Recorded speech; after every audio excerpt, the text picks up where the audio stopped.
पहले तो मैं बता दूं कि साइंस होता क्या है। साइंस बेसिकली बहुत ही फंडामेंटल लेवल पे कहा जाए तो science is a systematic study of facts. दो चीज़ें हैं, एक तो है फैक्ट्स और दूसरा है सिस्टमैटिक स्टडी।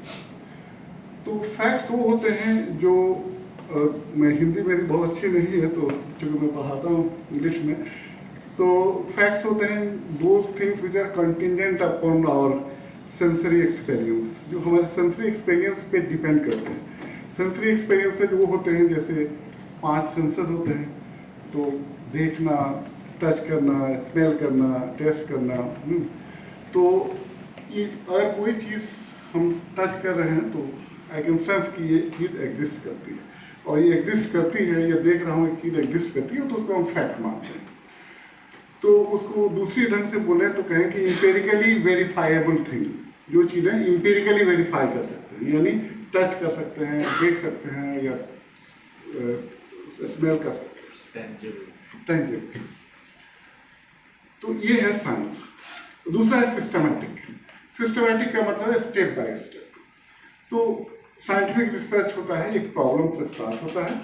कोई भी रिसर्च एक प्रॉब्लम से स्टार्ट होता है, और उस प्रॉब्लम को का सोल्यूशन पाने के लिए हम लोग बहुत सारे छोटे छोटे स्टेप्स उसमें इन्वॉल्व हैं। जैसे लिटरेचर रिव्यू भी एक स्टेप तो उसी सिलसिले का, और उसके बाद से डेटा कलेक्शन होता है। उसके पहले आपका इंस्ट्रूमेंट का डेवलपमेंट होता है, जैसे क्वेश्चनियर बनाए या इंटरव्यू शेड्यूल बनाए, और फिर डेटा कलेक्ट किए, फिर डेटा को टेबुलेट किए, अरेंज किए, टेबुलेट किए, फिर एनालाइज किए, फिर रिप्रेजेंटेशन मैप बनाए और ग्राफिकल टेक्निक यूज किए। तो कहने का मतलब ये, उसके बाद से फाइनल स्टैटिस्टिकल या मैथमेटिकल एनालिसिस कर सकते हैं। तो साइंस अगर एज ए सब्जेक्ट मैटर देखते हैं तो जो नेचुरल साइंस, जिसको हम फिजिक्स, केमिस्ट्री या बायोलॉजिकल साइंसेस हैं या अर्थ साइंसेस हैं, तो जनरली ये सारे सब्जेक्ट वो फैक्ट्स से डील करते हैं। यानी जैसे जियोलॉजिस्ट अध्ययन करते हैं रॉक्स, मिनरल्स के बारे में, फिजिसिस्ट अध्ययन करते हैं आपके जो भी फोर्सेज हैं नेचर में और उनके कैरेक्टरिस्टिक्स हैं, जो ऑब्जेक्ट्स हैं उसके बारे में अध्ययन करते हैं। लेकिन सोशल साइंटिस्ट ने भी, जो कई बार क्या हुआ कि मेथड ऑफ जो साइंस है उससे प्रभावित होकर के जो समाज के विभिन्न आयामों को, समाज के विभिन्न एस्पेक्ट्स को समझने की कोशिश किया है। क्योंकि उनका मानना है कि जैसे एक मैक्स वेबर थे, मैक्स वेबर नहीं, ऑगस्ट कॉम्ट ने एक टर्म यूज किया, पॉजिटिविज्म। तो पॉजिटिविज्म एक फिलॉसफी है, वो मानती है कि जैसे साइंस का जो मेथड है हम लोग बहुत ही फ्रूटफुली इस्तेमाल कर सकते हैं समाज शास्त्र को समझने के लिए, या सामाजिक जो फेनोमेना है या सोशल फेनोमेना उसको समझने के लिए। तो दो बातें हुई, एक तो जो as a subject matter, science as a subject matter, और दूसरा होता है science as a method of study. अब कई बार ये होता है कि जो साइंस, कोई साइंटिस्ट अगर मेथड ऑफ साइंस यूज करता है तो ऐसी स्थिति में एक साइंटिस्ट के लिए वो method of science scientific method होगा, क्योंकि जो मेथड ऑफ साइंस है वो बेस्ट पॉसिबल मेथड है फिजिकल वर्ल्ड को एक्सप्लेन करने के लिए। लेकिन सेम मेथड ऑफ साइंस और समाज को समझना है उस मेथड को यूज करके, तो कोई जरूरी नहीं है कि वो बेस्ट मेथड होगा, क्योंकि समाज में जो कॉम्प्लेक्सिटी है वो नेचर से भी ज़्यादा है। क्योंकि समाज में इंटेंशंस हैं, इंटेंशनलिटीज़ हैं, मोटिवेशंस हैं, बिलीव्स हैं, वो सारी चीज़ें मेथड ऑफ साइंस से कैप्चर नहीं कर सकते। इसीलिए सोशल साइंटिस्ट ने कई सारे मेथड इजाद किए हैं। ये मेथड जो समाज के विभिन्न आयामों को, विभिन्न एस्पेक्ट्स को तो समझने में मदद करते हैं। जहाँ पे साइंस फेल होता है, जहाँ पे मेथड ऑफ साइंस फेल होता है, तो वहाँ पे मेथड ऑफ सोशल साइंस इस्तेमाल होता है। तो एक सोशल साइंटिस्ट के लिए मेथड ऑफ साइंस साइंटिफिक नहीं हो सकता है कई ऐसे जगहों पे, लेकिन मेथड ऑफ सोशल साइंस बहुत यूजफुल होगा। तो इसलिए जो टर्म साइंटिफिक मेथड जो बोलते हैं ये बहुत ही वैल्यू लोडेड टर्म है। तो मेथड ऑफ सोशल साइंस भी साइंटिफिक हो सकता है और मेथड ऑफ साइंस भी है वो अनसाइंटिफिक हो सकता है, डिपेंड करता है आप किस प्रॉब्लम को इन्वेस्टिगेट कर रहे हैं। तो कहने का मतलब यह है कि अगर समाज कॉम्प्लेक्स है और समाज को समझना शायद नेचर से समझने से ज्यादा डिफिकल्ट है, क्योंकि नेचर में वेरिएबिलिटी उतनी नहीं है। अगर मान लें कि आप इनको एक थप्पड़ अभी लगाएं तो इनका बिहेवियर अलग होगा। अगर इनकी मदर उसकी ही इंटेंसिटी से थप्पड़ लगाएं या यही कहीं प्राइवेट में जाके थप्पड़ इनको दे दें, एक बंद रूम में या कहीं महफिल में, जैसे सेमिनार चल रहा है यहाँ पे दे दें, तो कहने का मतलब कि स्टिमुली क्या है, सेम है, थप्पड़ लगाया जा रहा है, तो रिएक्शन क्या होगा, हाईली वेरिएबल होगा। तो ह्यूमन जो रिएक्शन है हाईली वेरिएबल है।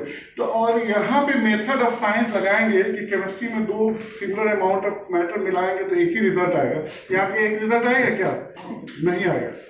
तो ये समाज ज्यादा कॉम्प्लेक्स है, ह्यूमन बीइंग ज्यादा कॉम्प्लेक्स है। तो ह्यूमन बीइंग और समाज को समझने के लिए आपको मेथड भी बहुत ही सेंसिटिव होना है।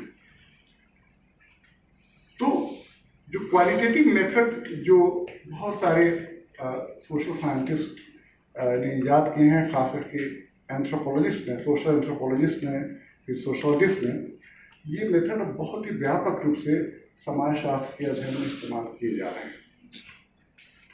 तो इसके बाद से अब मैं कुछ और बातें करूँगा। मुझे उम्मीद है कि आप कुछ सेंस डेवलप हुआ होगा इसके बाद से। देखिए, रिसर्च के लिए बिरला मैम ने और इन्होंने बहुत अच्छी बातें कही। सबसे इम्पॉर्टेंट है क्यूरियोसिटी। अगर आप क्यूरियोसिटी नहीं है, और क्यूरियोसिटी भी क्या होनी चाहिए, चाइल्ड लाइक क्यूरियोसिटी होनी चाहिए। जैसे एक बच्चा नया नया पैदा होता है तो फर्स्ट इनकाउंटर होता है पूरी दुनिया से, समाज से, तो कुछ भी नहीं जानता है, तो हर चीज़ के बारे में पूछता है, ये क्या है, ये क्या है, इतना ज़्यादा पूछता है कि पेरेंट्स भी परेशान हो जाते हैं, चुप रहो अब मत बोलो। हाँ, हर चीज़ में ही पूछता रहता है। मेरा मानना है कि एक रिसर्चर के पास भी वही चाइल्ड लाइक क्यूरियोसिटी होना चाहिए। रिसर्चर के साथ प्रॉब्लम ये होता है कि काफ़ी ग्रोन अप होते हैं और ऐसा नहीं कि वो सब कुछ जानता है, बहुत सारी छोटी छोटी चीज़ें भी नहीं जानते हैं। तो इसलिए क्या होता है, वो शर्माते हैं सवाल पूछने से। तो ये शर्म नहीं होना चाहिए सवाल पूछने से, और दूसरी बात की डर भी नहीं होना चाहिए। अगर गुरुजी ने कोई थियरी दे दिया है तो मैं उसको क्वेश्चन नहीं कर सकता, ऐसा नहीं होना चाहिए। क्योंकि नॉलेज, ऐसी स्थिति में क्या होगा, नॉलेज का विकास ही नहीं होगा।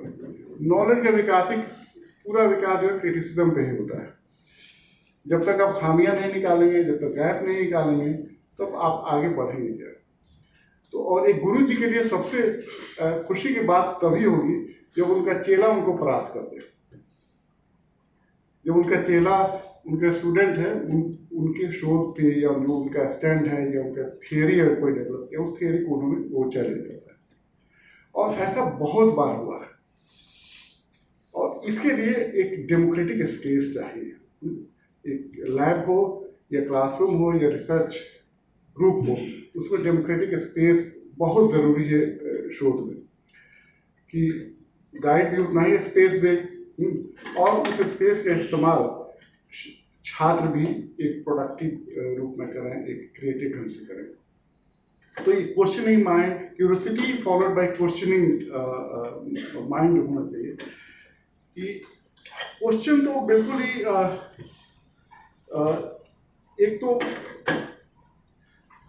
क्वेश्चन पूछना चाहिए, क्योंकि आप क्वेश्चन पूछने में 2 प्रॉब्लम है। एक तो मैं बताया, दूसरा ये है कि डर भी लगता है कई बार क्वेश्चन पूछने से, क्योंकि आफ्टर ऑल शोध तो दुनिया के बारे में ही होता है, समाज के बारे में ही होता है। और अगर कई बार कुछ खास तरह के आप प्रश्न उठाते हैं या कुछ खास तरह के प्रश्न पे आप शोध कर रहे हैं और ख़ास लोगों को आप परास्त कर रहे हैं, तो काफ़ी डर है कि आपका कैरियर चौपट न हो जाए, क्योंकि इसमें खास करके जो साइंस में भी होता है, सोशल साइंस में कम, साइंस में तो बहुत ज़्यादा होता है। तो ये बहुत ही ऑथोरिटेरियन लैब होता है ना, बहुत ही ऑथोरिटेरियन होता है, एक ही दिशा में काम करता है।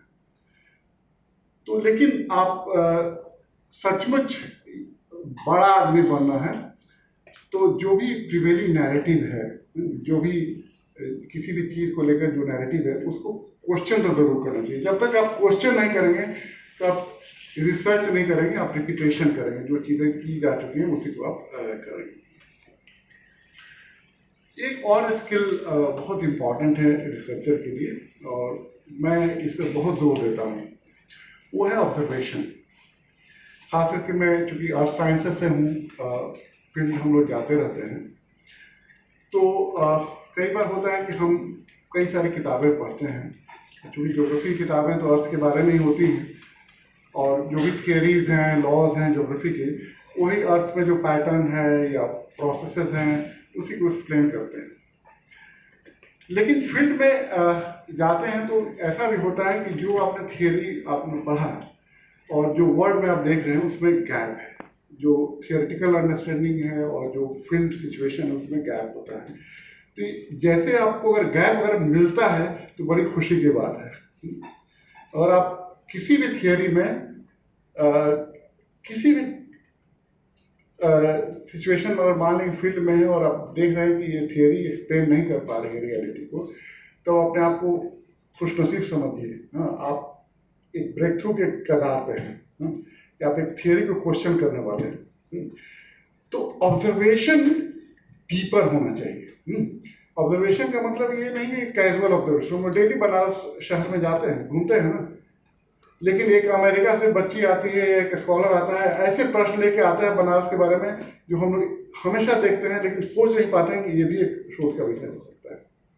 तो प्रश्न उठाना बहुत आसान काम नहीं है।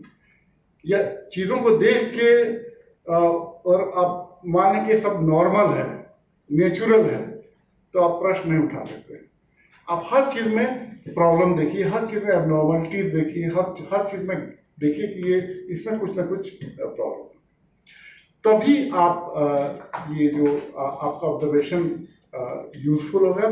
और दूसरी बात ये है ऑब्जर्वेशन में कि एक ज्योग्राफर है कार्ल सावर, बड़े ही फेमस ज्योग्राफर है, फील्ड ज्योग्राफर है और कल्चरल ज्योग्राफी के फादर बोले जाते हैं। तो उनका एक कहना था कि भाई eyes of researcher should be trained. अब आँख की ट्रेनिंग कैसे की जाए?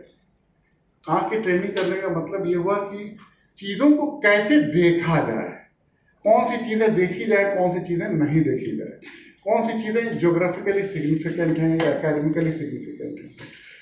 मिसाल के तौर पे देखिए आप, चार्ल्स डार्विन बहुत बड़ा नाम है।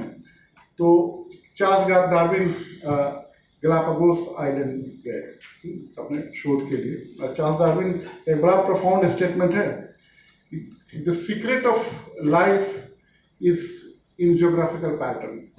तो जो भी दुनिया में जो अगर आप लाइफ के सीक्रेट है उसको आप रिवील करना चाहते हैं तो उसको ज्योग्राफिकल यानी अर्थ पे देखना पड़ेगा। तो उन्होंने क्या देखा, कई सारे आइलैंड हैं, गैलापागोस आइलैंड के बाद छोटे छोटे कई सारे आइलैंड्स हैं। अब उसने ये देखा कि एक खास चिड़िया है और सेम चिड़िया एक आइलैंड पर रहती है और वही चिड़िया दूसरे आइलैंड पर रहती है, और दोनों चिड़ियों के जो बीक्स हैं वो अलग अलग हैं। एक का बीक सीधे है और एक का बीक क्या है, टेढ़ा है। तो ऐसा कैसे?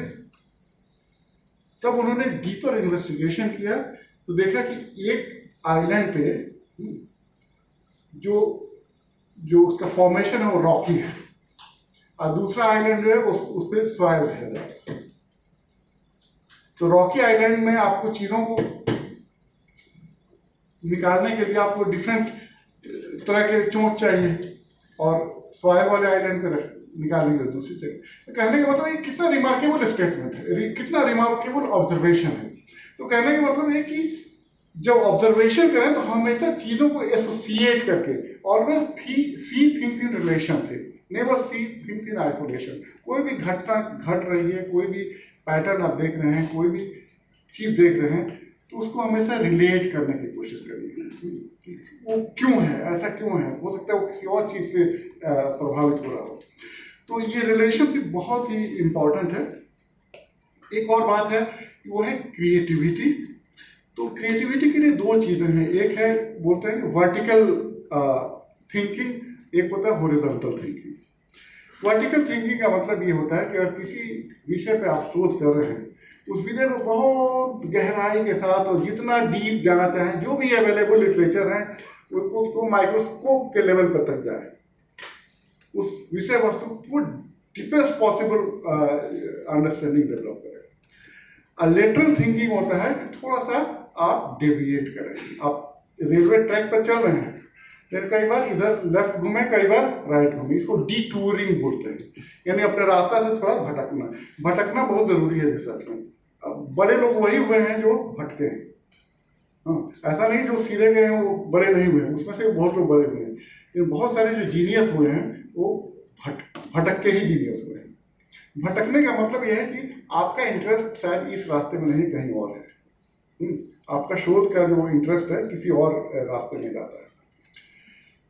और मैं इस बारे में ये कहूँगा, कई सारे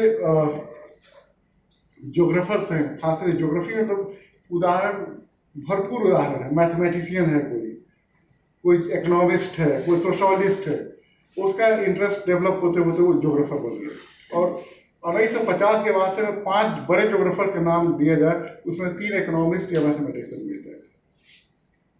आज इकोनॉमिस्ट 50 इकोनॉमिस्ट का नाम लीजिएगा 1950 के बाद से जो नोबेल लॉरिएट हैं, उसमें अधिकतर लोग मैथमेटिक्स के होंगे या फिजिक्स के होंगे।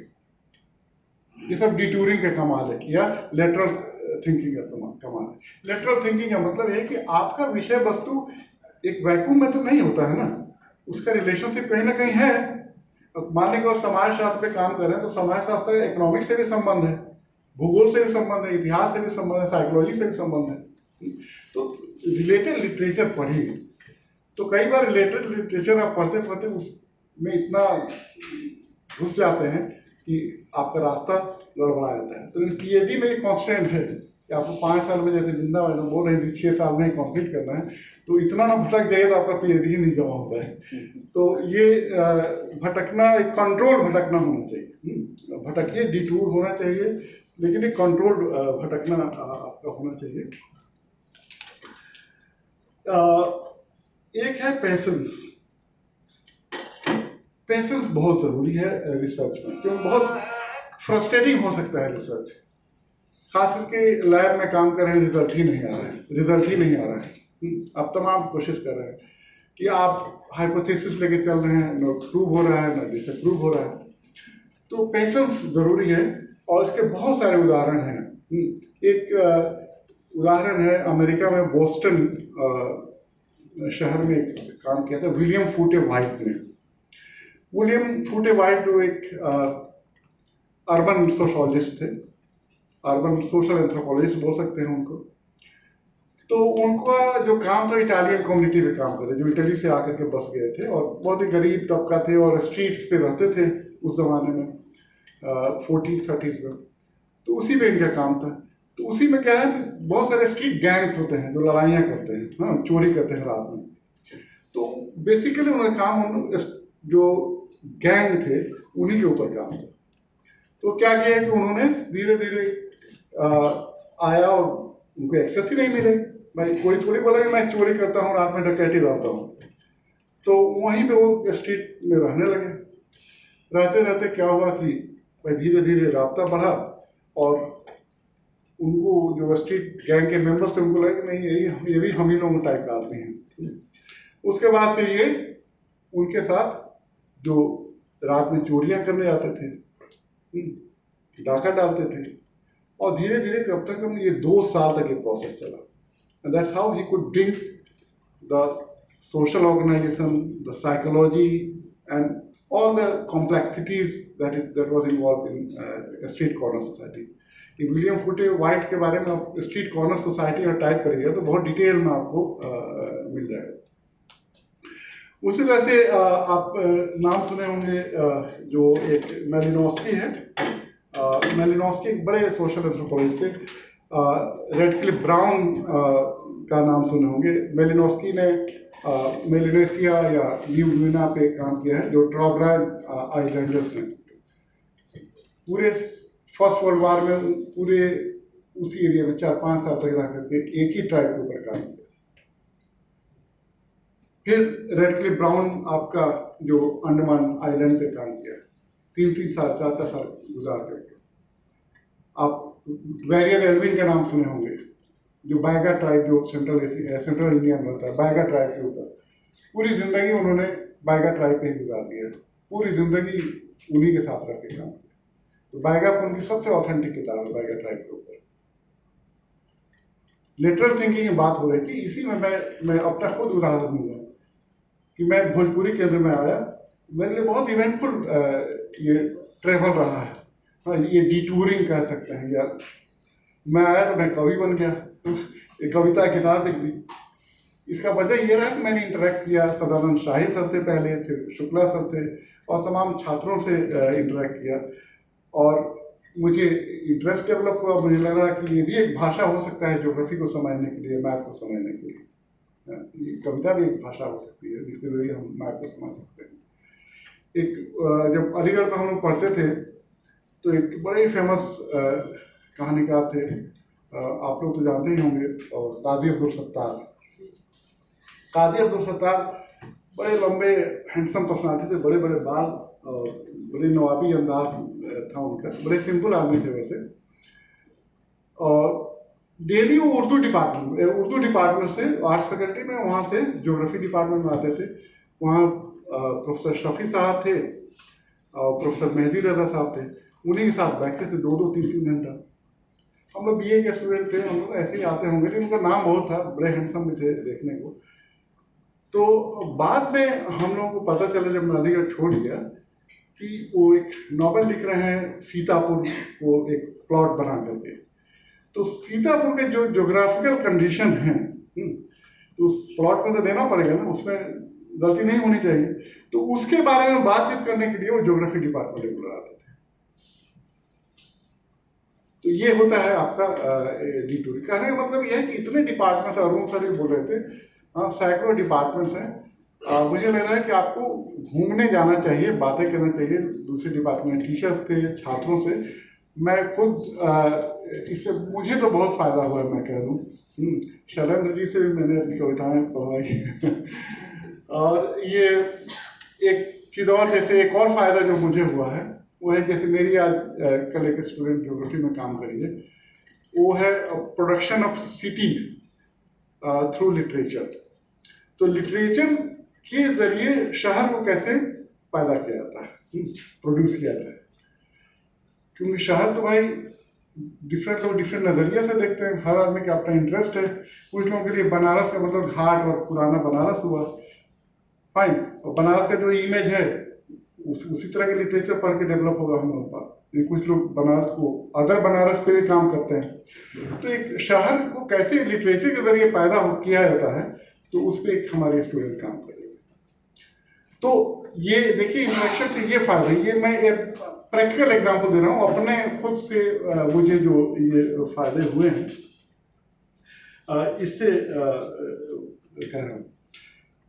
एक बात और है कि जैसे चूंकि ये जनपदीय अध्ययन केंद्र है, और जनपदीय अध्ययन केंद्र को मैं तो एरिया स्टडी मानता हूँ, और जाहिर सी बात है यहाँ पर हिस्टोरियन भी काम करते हैं, ज्योग्राफर भी काम करते हैं, कल्चर के लोग भी काम करते हैं, और ऑफकोर्स लिटरेचर के लोग। लिटरेचर तो पूरी है जो इस डिपार्टमेंट का, लेकिन इसको मैं एक एरिया स्टडी ही मानता हूँ।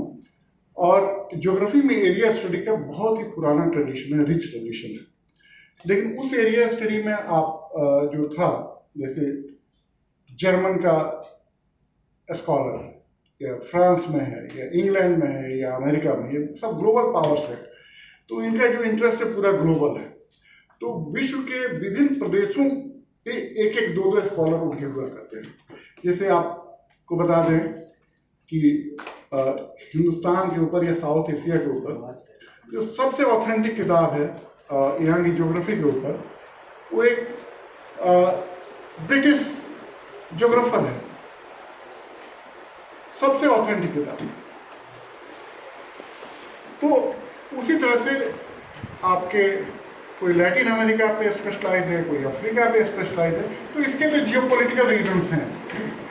ऑफकोर्स नॉलेज का प्रोडक्शन हो रहा है, लेकिन इसके पीछे एक जियोपॉलिटिकल रीजंस है, क्योंकि वो पूरी दुनिया पे कंट्रोल करना चाहते हैं, इसलिए पूरी दुनिया को समझना चाहते हैं। लेकिन अगर हिंदुस्तान के संदर्भ में देखें तो हमारा मानना है कि हर यूनिवर्सिटी में एक एरिया स्टडी, खास करके इंडिया के डिफरेंट एरियाज को केंद्र में रख करके एक सेंटर जरूर होना चाहिए। इस मामले में बीएचयू बहुत ही खुशनसीब है कि हमारे यहाँ भोजपुरी अध्ययन केंद्र है, हाँ कहीं पे ब्रज अध्ययन केंद्र होना चाहिए, कहीं पे बुंदेलखंड अध्ययन केंद्र होना चाहिए, कहीं पे झारखंड, हर यूनिवर्सिटी में होना चाहिए। इसका वजह यह है कि भाई आप किसी क्षेत्र के ऊपर इतने दिनों से काम करेंगे, 20 साल से काम कर रहे हैं, तो एक इमोशनल अटैचमेंट तो हो ही जाएगा, एक लगाव तो हो ही जाएगा। तो इमोशनल अटैचमेंट का मतलब ये नहीं कि आप सिर्फ उस क्षेत्र की खूबियां बयान करते जाएं। रिसर्च में खूबियां बयान करना डेंजरस होता है, खामियां बयान करना सेफर है। खूबी तो कोई भी बयान कर देगा। तो मान लीजिए कि आप भोजपुरी केंद्र में काम कर रहे हैं, तो आप भोजपुरी क्षेत्र की बहुत सारी अच्छाइयाँ हैं, बहुत सारे कल्चरल प्रैक्टिसेस हैं, हिस्टोरिकल लिगेसीज हैं, रिसोर्सेज हैं, जिसके बारे में हम लोगों को इसकी अच्छाइयों को सामने लाना चाहिए। लेकिन अगर बुराइयाँ हैं तो इसको भी सामने लेकर के आना चाहिए। तो ये जो एक क्रिटिकल अंडरस्टैंडिंग, मेरे कहने का मतलब ये है कि एक क्रिटिकल अप्रिसिएशन के साथ हमारी अंडरस्टैंडिंग डेवलप होना चाहिए। और